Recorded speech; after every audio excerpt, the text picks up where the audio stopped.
everybody, and welcome back to the channel. So tonight we're gonna be watching a read along. I think this is gonna be somebody reading a creepypasta called Pale Luna, which is a creepypasta about video games, just like the one that we were watching before. Depending on when the video comes out, I'm pretty sure I'll release that video before this one. But yeah, no, we're gonna look at Pale Luna. It's a 6-minute video, so I think that we're maybe just gonna look at it and see what goes on it. The person who is currently reading it to us is Miss Shadow Lovely, a VTuber, a now VTuber actually, because I'm pretty sure when they were reading the book they weren't a VTuber. This is 10 years ago apparently. Interestingly enough, a VTuber who before read creepypastas at the time. This is 10-year-old video, so this is gonna be interesting. All right, let's go ahead and watch Pale Keystrokes. In the last decade and a half, it's become infinitely easier to obtain exactly what you're looking for by way of a couple keystrokes. The internet has made it all too simple to use a computer to change reality. An abundance of information is merely a search engine away, to the point where it's hard to imagine life as being any different.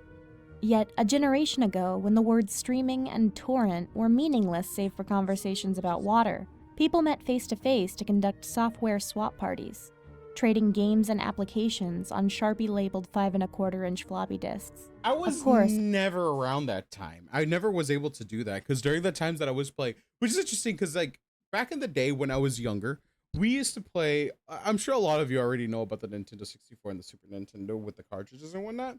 The greatest thing about those is you could share those games with friends, so you could trade the games and trade another one. So you could borrow each other's games. I had my game stolen by a couple people, which was really annoying.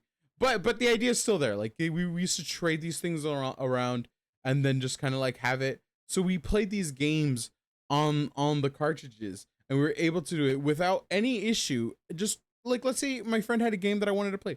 I'd ask him for it, and he'd be like, "Oh yeah, cool, no, here you go." He'd hand it to me, and we'd just play it on the thing without any issue. It was great. It was a great time. I'm not gonna lie. So it's kind of like the whole idea of the floppy disk, except the only difference is that it's a cartridge and it was Nintendo. Most of the time, the meets were a way for frugal, community-minded individuals to trade popular games like King's Quest and Maniac Mansion amongst themselves. However, a few early programming talents designed their own computer games to share amongst their circle of acquaintances, who in turn would pass it on, until, if fun and well-designed enough, an independently developed game had its place in the collection of aficionados across the country. Think of it as the 80s equivalent of a viral video. Pale Luna, on the other hand, was never circulated outside of the San Francisco Bay Area. All known copies have been long disposed of. All computers that have ever run the game, now detritus buried under layers of filth and polystyrene. This fact is attributed to a number of rather abstruse design choices made by its programmer.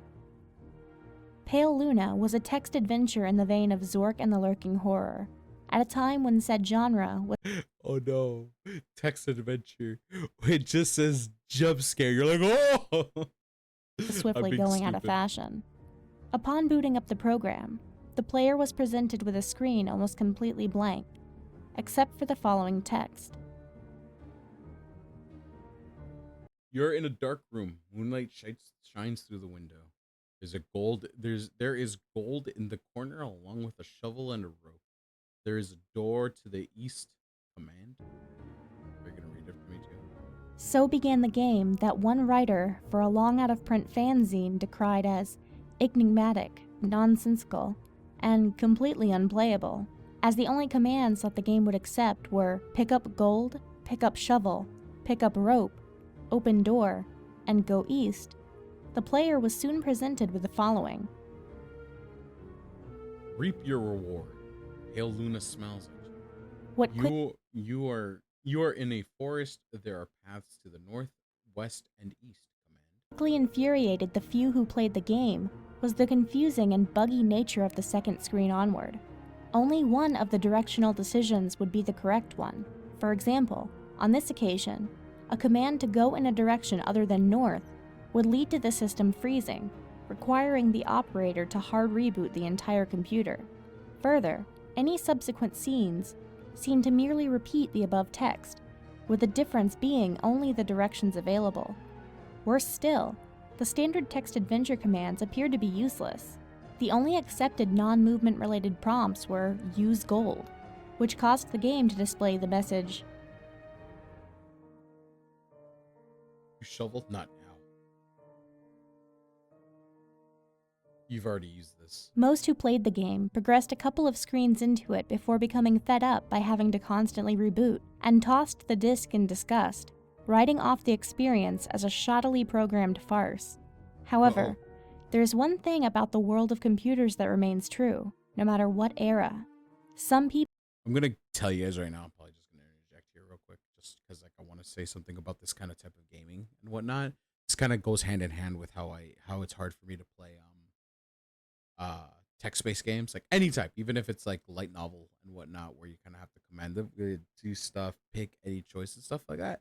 It's very hard for me to hold entertainment for those kind of things. I'm not even gonna lie. As someone who has played a couple of these items, I think the only times where I have played them was when I was playing adult-based dating sims.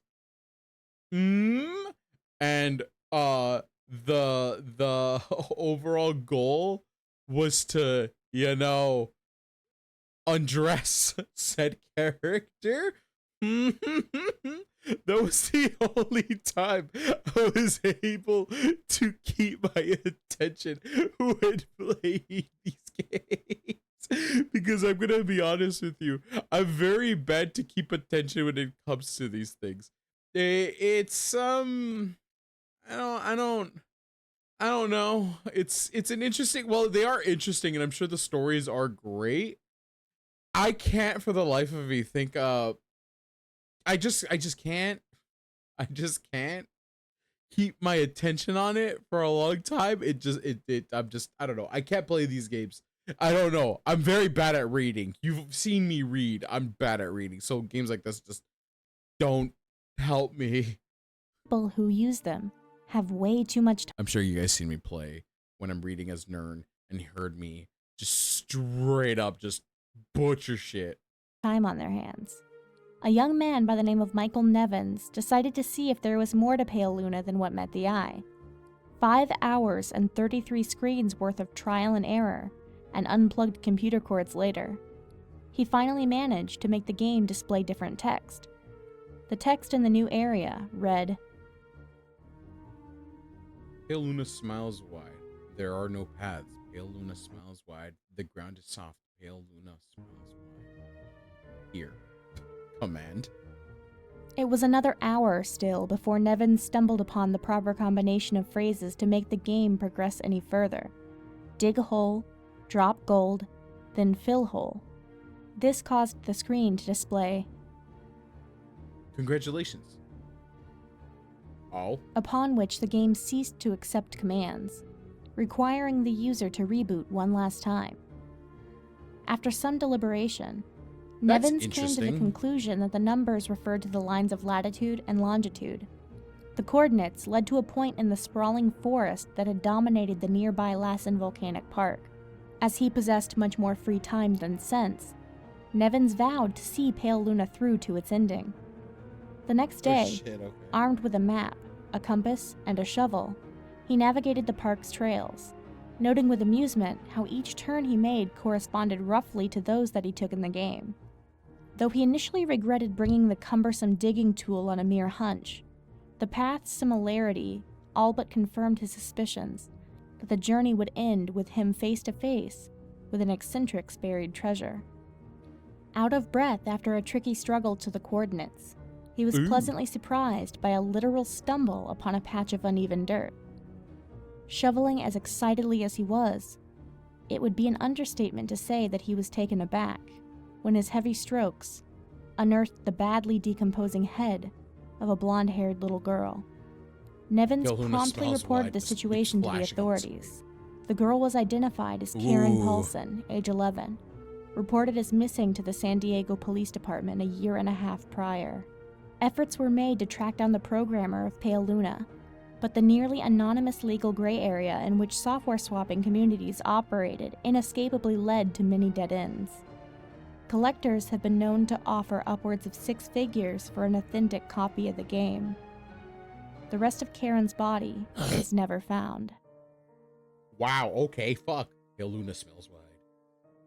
Game over. Well, that was interesting. What is Pale Luna? Is there like a picture of what this character is? What is Pale Luna? Themed horror creepypasta about a fictional, nearly unplayable text adventure game. The story follows a player who solves a cryptic command, uncovered genetic leading to a buried body, suggested the game was a digital confession to be a killer. That's interesting, honestly. Very, very much imagine you're a murderer and your first thought was to like get the coordinates of like, I don't know, a fucking to basically just kill somebody, program a whole ass game, and then just be like, all right, so like when they do the right things or whatever, it'll show them what I did. That's crazy, dude. That's insane. That would scare that would kind of be scary to me, but at the same time, it's a text-based game, so for me, I would be like, I don't know. I don't know. Oh my god. Wait, so what was found? Collector's been known to offer 6 figures. The rest of Karen's body was never found. Never reported to the authorities. The girl with pasta 11 reported. Of course she's a kid. What am I saying? Of course she's a kid. Efforts to track down the programmer of Pale Luna, but nearly anonymous grave. Is it out of breath? Tricky struggle. The coordinates. Literal stumbled across the catch, even dirt, shoveling excitement. And the statement was check. Heavy strokes, unearthly, bad decomposing. Head of a blonde-haired little girl. Okay, and then the rest of the body was never found. Okay, I'm reading it too right now just to see if there's anything else a part of it. That's interesting. Wait till see recording. Hell yeah, I'm recording. I'm also recording you. But yeah, no, that was Pale Luna. That was interesting. It's creepy. They always, I don't know, to make it like, I don't know, they always do this double creepy thing where they always bring up like dead kids. I don't know why, man. They kind of like takes me out of it because it's just like, couldn't it just been like a body? Couldn't they just say, oh, a body? They just, nah, it's an 11-year-old reported missing. Interesting creepypasta. It is definitely creepy. I mean, imagine if I played a fucking game and then the fucking first thing I get is, I don't know, the coordinates to a dead fucking body. And then the worst part is, how do I know if that body is gonna fucking be what if the person who had the dead body finds me and then makes me the dead body and then I have to be in a shitty text-based game? Damn, that sucks. Thank you very much for watching. I really do appreciate it. Make sure you guys take care of yourselves and I'll see you guys in the next one. Bye everybody, and make sure you subscribe to Miss Shadow Lovely. She is a VTuber now, but she used to do body a trend with that app a while back. Interesting enough, 10 years ago, I'm assuming she did a lot more. I'm reading. She also seems to be a voice actor, so that's pretty interesting.